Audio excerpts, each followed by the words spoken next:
Muitas vezes nós somos apresentado um evangelho fácil. E, na verdade, o evangelho é simples, ele é lindo, ele é o caminho de Deus.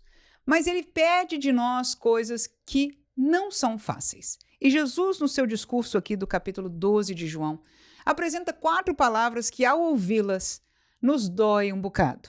E nós, com elas, entendemos o preço que se paga em estar no evangelho. No entanto, os 2 resultados que ele propõe destas 4 palavras, dessas 4 atitudes, são algo que nós não queremos tirar da nossa vida. Pelo contrário, nós queremos tê-los em nossa vida. Eu te convido já a abrir comigo, se você tiver com a sua Bíblia, em João capítulo 12, e nós vamos estar lendo o versículo 24, 25 e 26.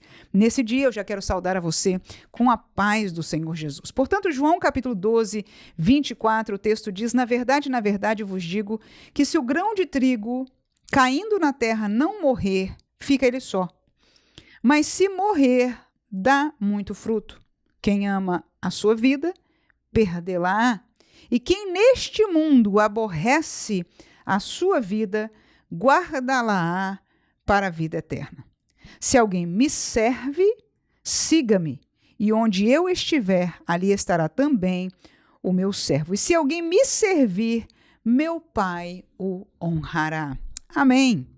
Jesus, então, está trazendo uma pregação, uma palavra, uma instrução. É muito maior, é mais longa, não é este texto aqui? Nós vamos estar apreciando nos versículos seguintes a continuação dessa explicação de Jesus, mas eu quis parar nestes 3 versículos porque me chamou a atenção estas palavras que Jesus nos provoca.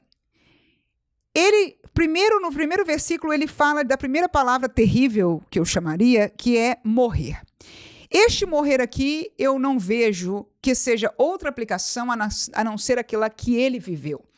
Ele faz um paralelo da semente de uma vida, de uma árvore. No caso, ele usou a semente do trigo. Ele diz, se ela cair na terra e não morrer, e você sabe que a semente tem que se abrir, ela perde, ela deixa de ser aquilo que ela era, ela morre na terra para que ela brote vida. E você sabe que, então, em ter uma nova vida da botânica, de uma árvore, de uma planta, então aquilo há uma prosperidade, há mais frutos, enfim, há uma multiplicação. E é este paralelo que Jesus está ensinando, que a semente, ela cai na terra, se ela não morrer, ela fica sozinha, é simplesmente uma semente que caiu ali. Mas se ela morrer, então, ela vai se tornar em muito fruto, e era um paralelo para a vida dele. Mas agora ele começa a falar com as pessoas que lhe estão ouvindo. E para nós, este texto é muito próprio, muito aplicável, para mim e para você que somos igreja, que somos seus seguidores. E ele fala, então, portanto, para nós, que quem ama a sua vida vai perder, e quem neste mundo aborrece a sua vida vai guardá-la para a vida eterna. Este é o primeiro ganho que nós queremos. Quem de nós não quer a segurança da vida eterna com Deus? O céu para o nosso futuro eterno. É de atemorizar pensar na outra opção, é de atemorizar pensar em perder a nossa salvação, já que nós hoje temos o conhecimento da realidade do futuro eterno, conhecemos o caminho da salvação e conhecemos a Jesus, então é de atemorizar pensar em outra realidade. Nós queremos, sem dúvida alguma, o que Jesus está propondo aqui para nós, que é guardar a nossa vida para a vida eterna. Agora, para fazê-lo, o versículo 25, Jesus está falando, temos que aborrecer a nossa vida, porque ele diz, quem ama a sua vida vai perdê-la.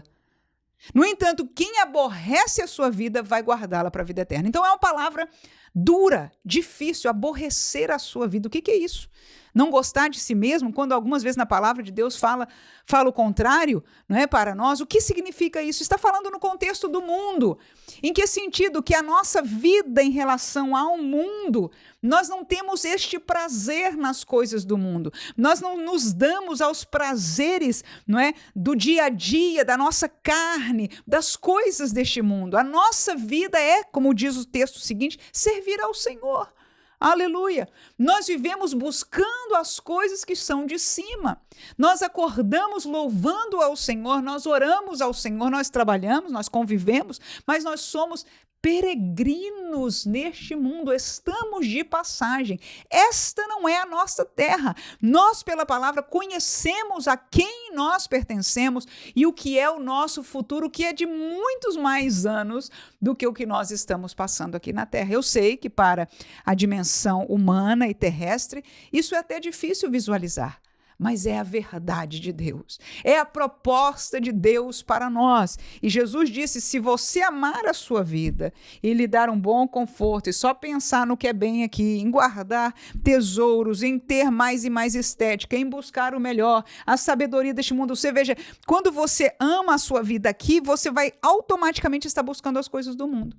Mas ele diz, se você aborrecê-la, ou seja, não priorizá-la, sua prioridade é, como diz o versículo seguinte, servir e seguir a Jesus.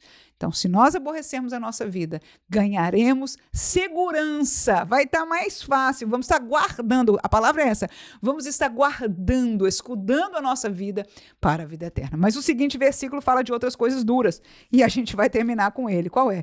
Servir e seguir a Jesus. Duas coisas difíceis. Falar estas coisas é fácil, mas fazê-lo é muito mais difícil. Por quê? Porque no contexto do versículo anterior que meditamos, é prioridade da nossa vida, toma o nosso tempo. Seguir a Jesus nas coisas que Ele quer que nós façamos é complicado, irmãos.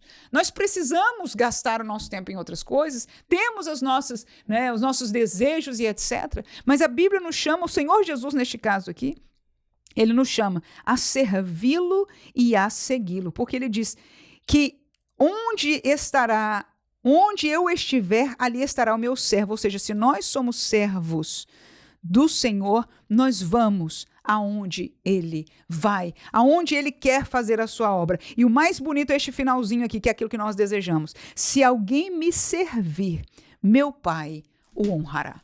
E a outra coisa que nós desejamos, talvez não é algo que a gente fique pensando, a honra do Pai, mas que coisa linda é ser honrado por Deus. Eu agora fui com a minha cabeça lá em Jó, quando Deus falou uma palavra de honra para o servo Jó. Ele disse, viste o meu servo Jó. E ele pôde falar uma palavra de honra. Que alegria para Deus. E que gozo, que felicidade para um servo de Deus. Mas veja, que para receber esta palavra de Deus, eu usei que Jó foi e era um servo de Deus. E é isso que o texto diz. Se alguém me servir a Jesus, o meu Pai o honrará. Então, se nós desejamos a honra de Deus, isto não é errado, pelo contrário. É como de um pai. Quem não é feliz que o seu pai se sinta honrado por você, pelo seu trabalho, pelo seu desempenho, por aquilo que você se tornou na vida? Aleluia, isso é uma bênção muito grande. É o que nós queremos, aleluia. Não só faremos o pai feliz, mas nos sentiremos felizes de sermos honrados por ele. Mas para isso é uma vida de serviço.